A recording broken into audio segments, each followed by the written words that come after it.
પણ અમારો આજે હું આજ 2011 થી મેં આ અભિયાન ઉપાડ્યો, લડત ચાલુ થાય.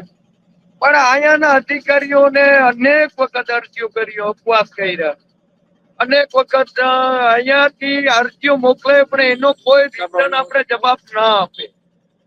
ત્યાં બોલાવે ખરા, પણ આપણે કોઈ એનું જવાબ ના કલેક્ટર તો ના પ્રાંત તો ના જીપીસીપી વાળા અનેક વખત વિઝિટ કરી ગયા છે, પણ એના સેમ્પલ નો તો એનું કોઈ આપણે ના આપે. આરટીઆઈ કરી તો આરટીઆઈ માં એનો જવાબ નથી આપતા, પણ જીપીસીપી વાળા આમાં સંકળાયેલા પૂરેપૂરા છે. તમારા ફ્લાય એશ નો પ્રોબ્લેમ છે, ફ્લાય એશ ને સિમેન્ટ. એ સિવાય બીજા શું કરતું? બીજા તો 2010-11 થી લડો. હા સાહેબ, તમે સુપ્રીમ કોર્ટ સુધી ગયા, તમે રાષ્ટ્રપતિ સુધી ગયા, તમે વડાપ્રધાન સુધી ગયા, હે ને? બધે મેં ટપલું મોટી, કોઈને એમ નથી જાણ નથી ગઈ. આ સિવાય આ ઉપરાંતના બીજા પણ પ્રશ્નો છે, શું છે? હું આવું તમારી પાસે આવું ભેગા પર્સનલ છે. અટાણે દેવપરા ગામની અંદરમાં બીજા પાટલી છે, અંબોસર છે, 23 ગામનો અટાણે પર્સનલ છે.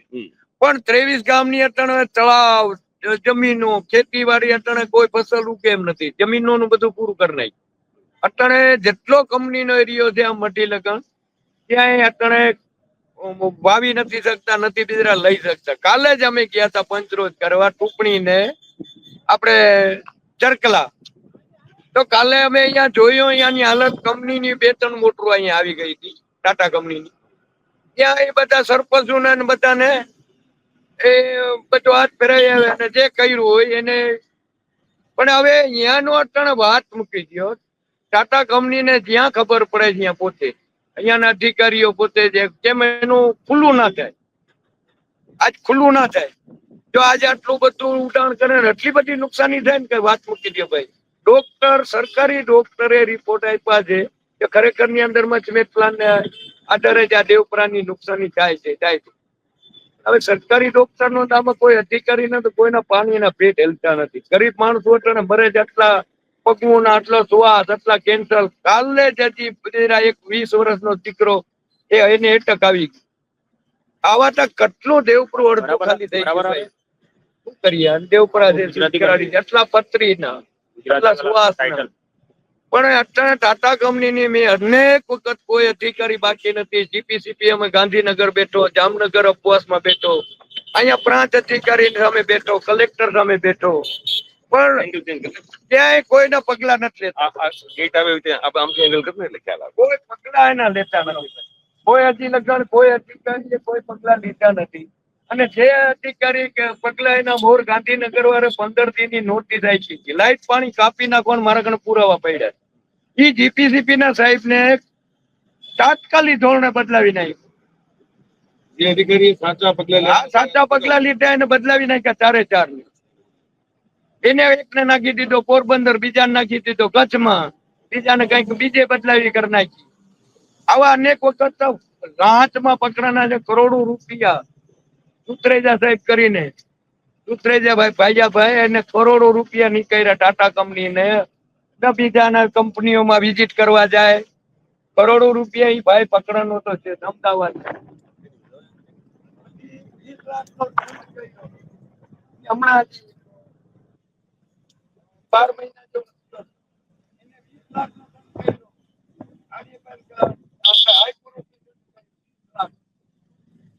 કામ કરવાના છે આપણે. તમારી સાથે આવવાના છે. દર્શકોને કહી કે અમે ભાઈ દેવરામભાઈ સાથે પછી ભીખાભાઈને પણ બોલાવી આવી જાવ ભીખાભાઈ. અમે ભીખુભાઈ દીક્ષિત છે, એના સ્થાનિક પત્રકાર, સજગ પત્રકાર તરીકે કામ કરે છે. મોટા દર્પણ નામનું અને જેમ દેવરામભાઈ લડી રહ્યા છે, એમ ભીખુભાઈ પણ અહીંયા જે સ્થાનિક લોકો છે એમના પ્રશ્ન લડી રહ્યા છે. એટલે અમે બધાની સાથે અમે નીકળવાના છીએ અને સ્થળ ઉપર જવાના છીએ. અત્યારે તો અમે અહીંયા ઉભારીને વાત કરી, પણ બધા સાથે જવાના છીએ. જે બધી વાતચીત થઈ છે એના સ્થળ ઉપર જવાના છીએ. ત્યાં જઈને પણ અમે રિપોર્ટ ફાઇલ તમારા માટે કરવાના એ જણાવવા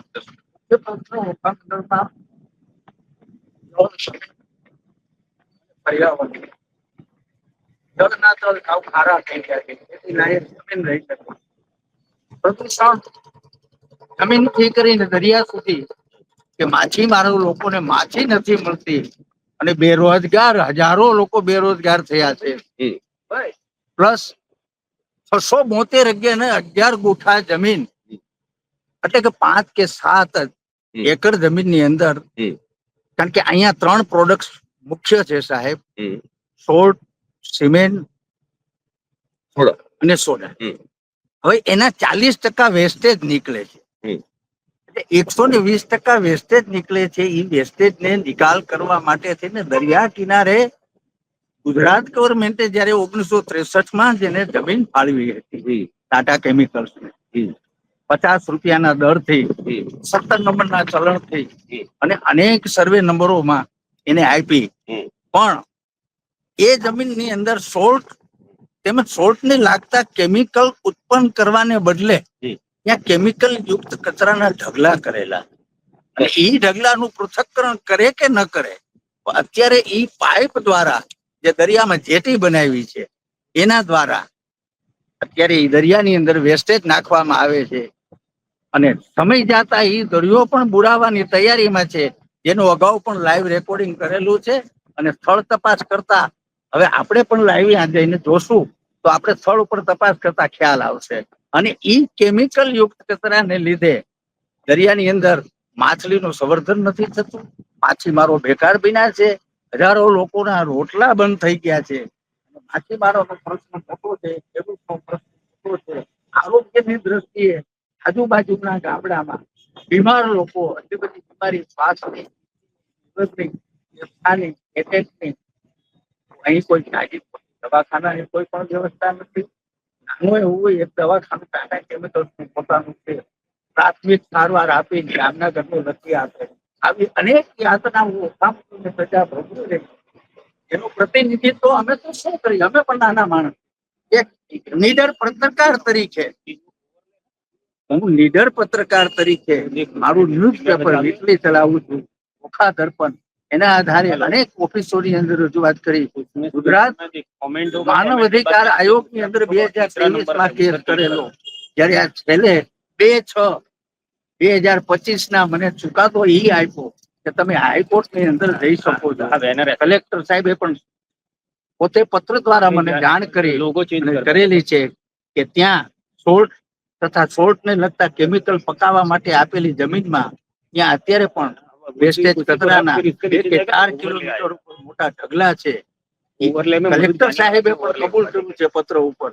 તો સમય જતા આગળ કાર્યવાહી કરવા માટે ઓખા મંડળની જનતાને સાથે રાખીને હાઈકોર્ટનો સહારો લો, એ પણ મારી તૈયારી છે.